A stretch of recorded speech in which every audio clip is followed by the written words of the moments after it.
Sheikh chilli की कहानी। Sheikh chilli और 7 परी की कहानी इन हिंदी। शेख चिल्ली बहुत ही गरीब परिवार से था। वह पढ़ाई लिखाई में भी बहुत कमजोर था। अगर वो किसी चीज में माहिर था तो वो था दिन भर बस खेल कूद करना। अपना सारा समय वह मोहल्ले के लड़कों के साथ कंचे खेलने में बिता देता था। इसी तरह उसका पूरा बचपन बीत गया। धीरे धीरे वह बड़ा होता चला गया, लेकिन उसकी आदतें नहीं बदली। शेख चिल्ली की इस आदत से उसकी माँ बहुत परेशान थी। वह चाहती थी शेख चिल्ली अब बड़ा हो गया है तो उसे कुछ काम धंधा करना चाहिए ताकि घर की हालत सुधर सके। एक दिन उसने शेख चिल्ली को बुलाया और खूब डांट लगाते हुए कहा, कब तक तू दिन भर ऐसे ही मोहल्ले के आवारा लड़कों के साथ कंचे खेलेगा? अब तो तू बड़ा हो गया है और हट्टा कट्टा भी है, तो तू कोई नौकरी क्यों नहीं करता है? कब तक ऐसे घर बैठे बैठे मुफ्त की रोटियां खाएगा? माँ की बात सुनकर शेख चिल्ली ने कुछ भी नहीं कहा।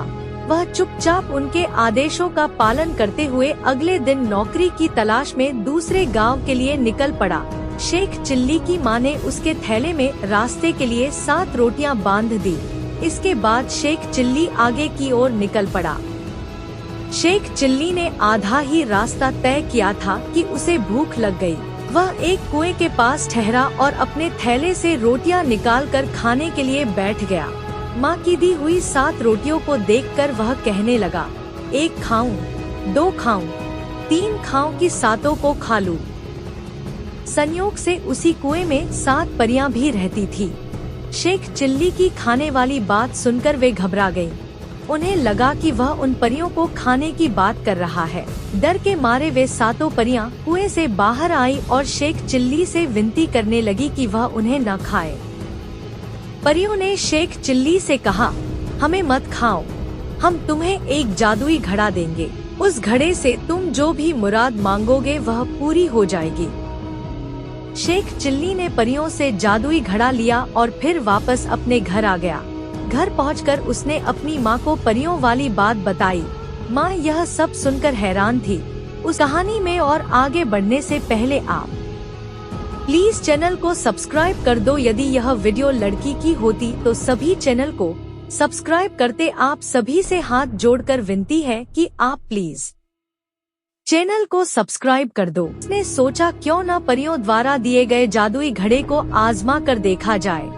माँ ने घड़े से ढेर सारे पकवान की इच्छा मांगी। इतना कहते ही उनके सामने तरह तरह के पकवान थालियों में सज गए। दोनों से उस रात भरपेट खाना खाया। इसके बाद शेख चिल्ली की माँ ने उस जादुई घड़े से ढेर सारा धन मांगा और दोनों अमीर हो गए। यह सब देखकर शेख चिल्ली की माँ बहुत खुश थी, लेकिन उसके मन में डर था कि गांव वाले उसके मूर्ख बेटे से उनके अमीर होने का राज न उगलवा लें।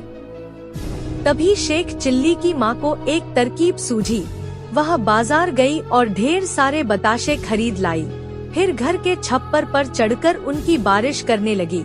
छप्पर से बताशे की बरसात देखकर शेख चिल्ली खूब खुश हुआ। उसे लगा ऐसा उस घड़े की वजह से हो रहा है। उसने ढेर सारे बताशे खाए।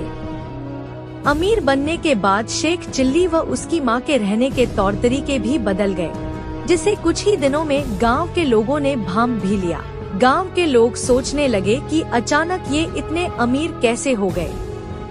गांव के कुछ लोग शेख चिल्ली की माँ के पास गए और पूछने लगे आखिर उन लोगों के पास इतने सारे धन कहाँ से आए। गांव वाले की बात सुनकर शेख चिल्ली माँ ने कुछ नहीं बताया, तो उन्होंने सोचा कि चलो सीधा मूर्ख शेख चिल्ली से ही पूछ लिया जाए। एक दिन मौका मिलते ही गांव के लोगों ने शेख चिल्ली को बुलाया और उससे पूछा कि आजकल तुम्हारे रंग कैसे बदल गए हैं। इस पर शेख चिल्ली ने उन्हें परी और जादुई घड़े वाली सारी बात बता दी। शेख चिल्ली की बात सुनकर गांव वाले उसके घर पर गए और जादुई घड़ा दिखाने के लिए कहने लगे।